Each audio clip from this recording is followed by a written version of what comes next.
계속해서 본문의 미혹의 길을 중심으로 신앙을 길을 가는 것으로 묘사하는 기독교 고전 철로 역정으로 적용을 하겠습니다.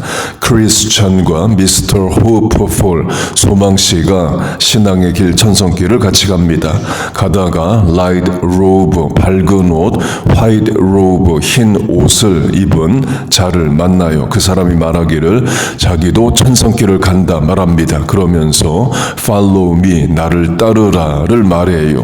나를 따르라는 예수님이 제자들 부르실 때 하셨던 말씀입니다.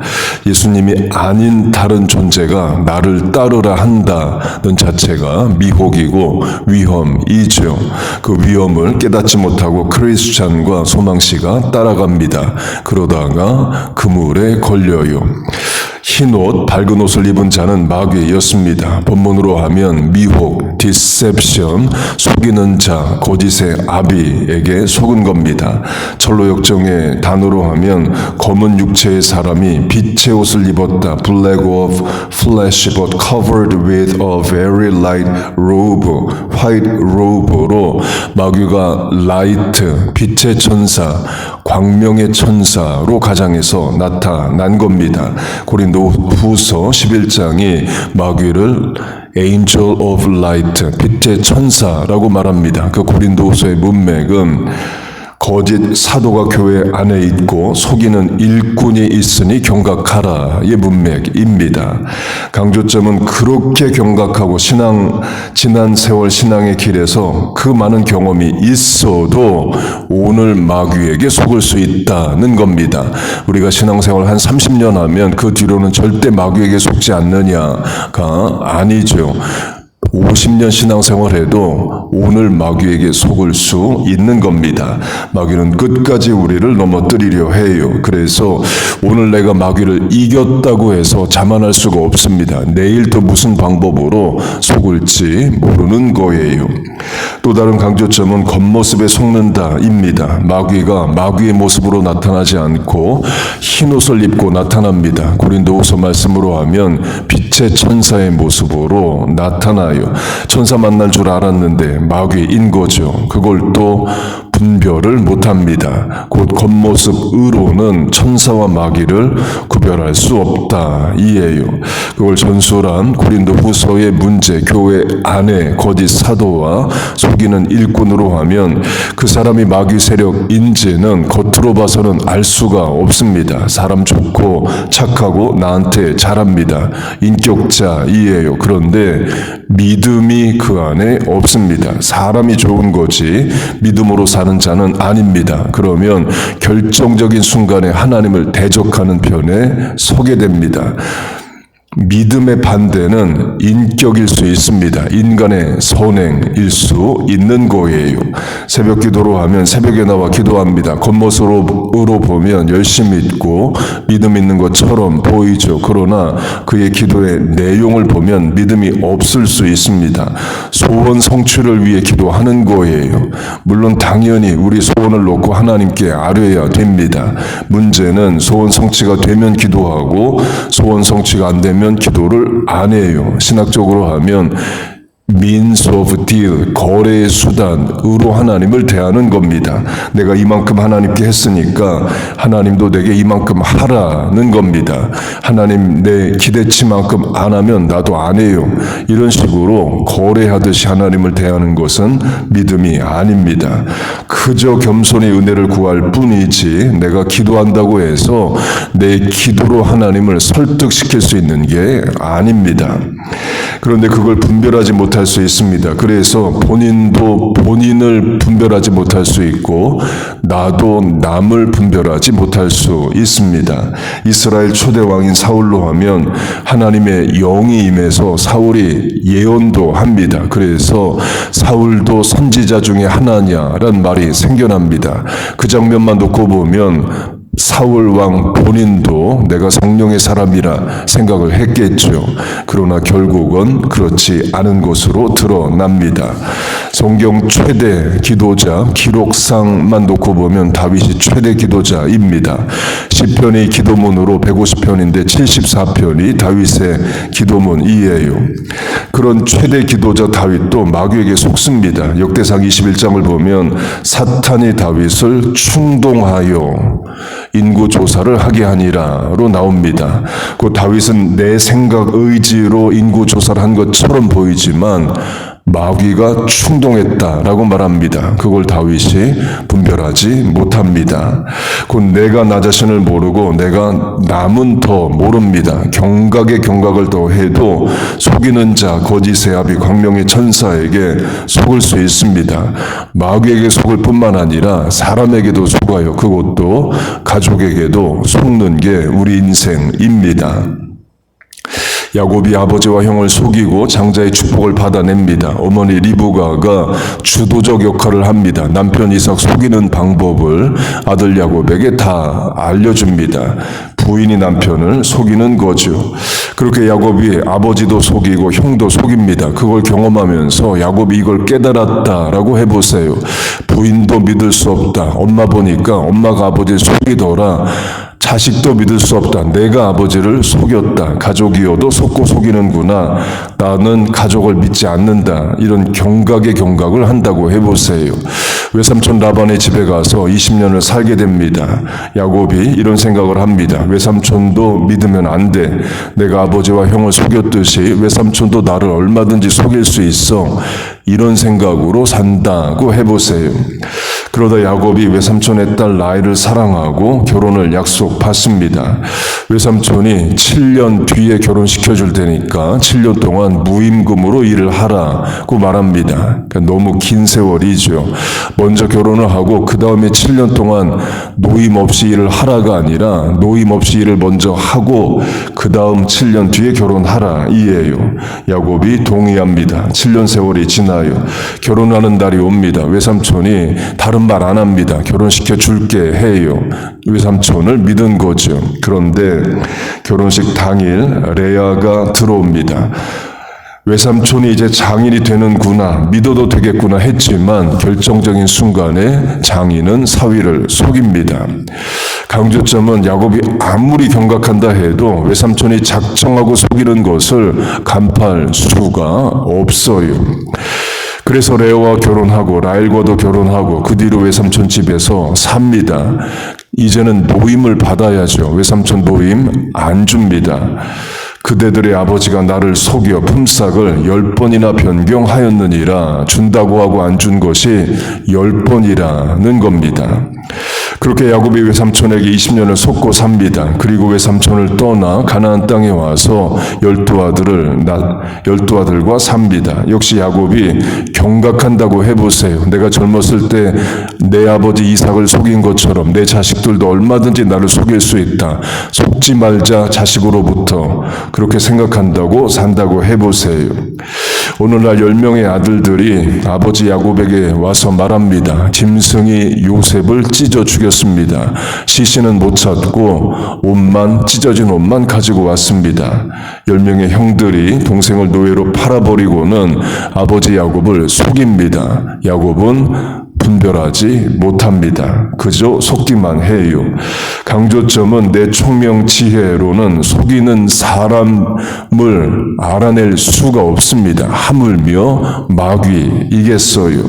마귀는 첫사람 하와부터 속였습니다. 그 이후 오늘까지 수많은 사람을 속여왔어요.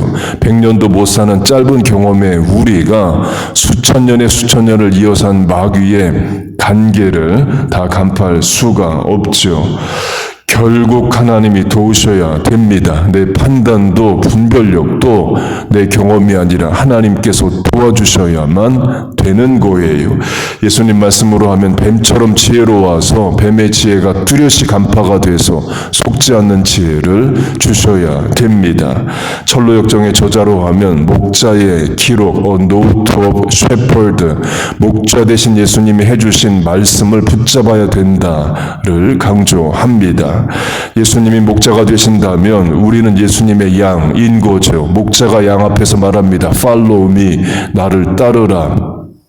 양은 목자의 음성만 들어야 됩니다. 그런데 철로역정의 이야기로 하면 흰옷 입은 자가 와서 Follow me, 나를 따르라 말합니다.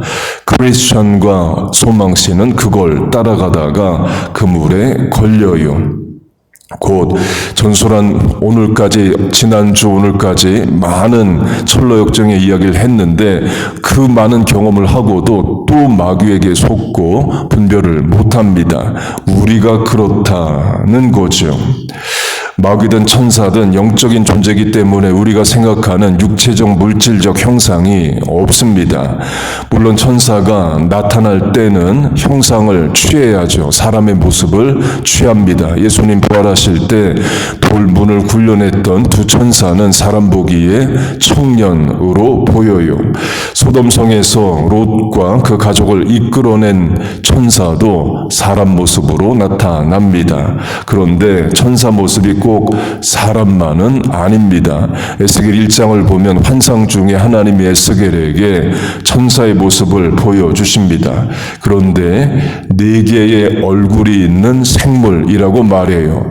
몸은 하나인데 얼굴이 4개입니다. 거기다가 날개가 4개가 있고 손이 4개가 있어요. 보통 짐승으로 하면 날개가 있으면 손이 없죠. 손이 있으면 날개가 없는데 날개와 손이 다 있습니다. 그리고 송아지 발바닥을 했다고 말합니다. 그리고 하나의 머리에 4개의 얼굴이 있는데 사람, 사자, 독수리, 소의 얼굴이 있어요. 그게 에스겔 1장입니다. 에스겔 10장에서 다시 한번 그 4생물을 말하는데 그때는 그룹 천사, 체럽이라고 말을 합니다. 곧 에스겔 1장이 말하는 4 얼굴은 천사의 얼굴이에요. 그런데 에스겔 1장에서는 그 천사의 얼굴 4개를 사람, 사자, 소, 독수리로 말을 했는데 10장에서는 사람, 사자, 독수리, 그룹이라고 말합니다. 소의 얼굴과 그룹 천사의 얼굴을 같은 것으로 말해요. 같은 차원으로 계시록 4장을 보면 날개가 있는 4생물을 말합니다. 에스겔서의 그 그룹 천사를 말하는 겁니다. 계시록은 사람, 사자, 독수리, 송아지 얼굴로 말합니다. 에스겔도 계시록도 천사의 얼굴을 말하는데 소의 얼굴로 말을 합니다. 그리고 발바닥은 소의 발바닥이에요. 곧 우리는 천사의 모습 그러면 다 사람 모습으로 생각하는데 성경 안에서 그렇지 않은 모습도 있습니다. 그래서 유대교에서는 시은좌, mercy seat, 법계 위에 놓인 시은좌에 그룹 천사 2를 만들어 놓으라 합니다. 천사니까 날개를 크게 만들어 놓아요. 그러면 날개 사이에 얼굴이 있죠. 그 얼굴을 어떻게 처리할 거냐의 문제가 있습니다. 그걸 형상화할 때의 문제입니다. 그래서 날개를 크게 만들고 고개를 팍 숙이게 해서 아예 얼굴이 안 보이게 하거나 얼굴이 보인다면 유대교에서는 소의 얼굴로 만듭니다. 뭘 말하려는 거냐? 천사는 영적인 존재로 우리가 생각하는 육체적, 물질적 형상이 있는 게 아니에요. 전설한 대로 사람, 사자, 독수리, 소의 모습을 동시에 갖는다 말합니다. 에스겔 1장으로 하면 앞에서 보면 사람 얼굴인데 오른쪽에서 보면 사자 얼굴이고 왼쪽에서 보면 소의 얼굴이고 뒤에서 보면 독수리 얼굴이다 말합니다. 고정된 이미지가 없다는 거죠. 그러면 마귀도 사람 앞에 나타날 때 여러 모습으로 나타날 수 있습니다. 하와 앞에는 뱀의 모습으로 나타났어요. 고린도 후서에서는 빛의 천사라고 말을 합니다. 마귀가 우리를 속이기 위해서 여러 모습으로 나타난다는 거예요. 때론 직장 동료의 모습으로, 친구로, 가족을 통해서도 마귀 역사한다입니다. 철로역정으로 하면 크리스천이 죄의 짐을 깨닫고 십자가로 나아가는 길에 가장 극렬히 반대한 사람은 가족이에요. 철로역정 끝까지 가족은 크리스찬을 따라오지 않는 것으로 끝납니다. 이는 신앙생활 외롭다는 거죠. 가족도 동의하지 않는다를 말합니다. 그런 걸 다 이기고 신앙생활 하라를 말해요. 예수님으로 하면 예수님이 베드로를 사탄 곧 마귀라 부르십니다. 예수님이 처음으로 제자들에게 십자가 지고 죽으시고 3일 뒤에 부활한다를 말씀해 주시자마자 베드로는 예수님을 꾸짖습니다. Peter took him aside and rebuked him. 베드로가 예수님에게 잠깐 날 좀 따라오세요 하고 예수님을 꾸짖어요. 한글 성경이 순하게 가난이라 이렇게 번역을 했지만 헬라어 원문 꾸짖다고 영어 성경도 rebuke 꾸짖다입니다. 십자가 지지 말라고 베드로가 예수님을 야단칩니다. 그런 베드로를 예수님은 사탄이라 부르셔요. 마귀 역사 제자를 통해서도 한다는 거죠. 곧 자식에게도 속고 마귀에게도 속을 수 있는 연약한 인생이 우리들입니다. 경각에 경각을 한다고 해서 늘 이기는 것이 아니라는 거예요. 곧 절대적으로 하나님이 도우셔야 됩니다. 우리의 생각도 판단도 다 하나님이 붙잡아 주셔야 돼요. 신앙생활 50년 경험도 마귀의 유혹 앞에 한순간에 무너질 수 있는 겁니다. 그저 겸손히 간구할 뿐입니다. 그렇게 우리를 자녀를 붙잡아 주시고 인도하여 주시기를 신원섭한 언행심사 늘 하나님과 함께 하시기를 주의 이름으로 축복하고 축원합니다. 아멘. 기도하겠습니다. 하나님 아버지, 연약한 인생들 새벽에 모였습니다. 오늘도 하나님 의지하고자 나왔습니다. 인생의 경험도 또 내 생각도 다 하나님께 맡깁니다. 그저 불쌍히 여기시고 우리를 도와주옵소서. 듣는 말들 보는 것들로부터 우리를 지켜주시고 바른 판단력과 분별력을 주옵소서. 특별히 우리 자녀들 세상 나가 죄짓고 출세하고 성공하고 유익을 누리는 것들로부터 보호하여 주시고 죄를 죄로 깨닫고 더러운 것을 더럽게 깨닫게 하여 주옵소서. 이 시대에 속이는 자 마귀를 분별하여 이기게 하여 주옵소서. 하나님 오늘도 하나님 의지합니다. 기도하고 살겠습니다. 남은 시간 공간들 하나님 붙잡아 인도하여 주옵소서. 삶의 소원도 계획도 간구하는 당면의 문제 과제도 하나님 응답하여 주옵소서.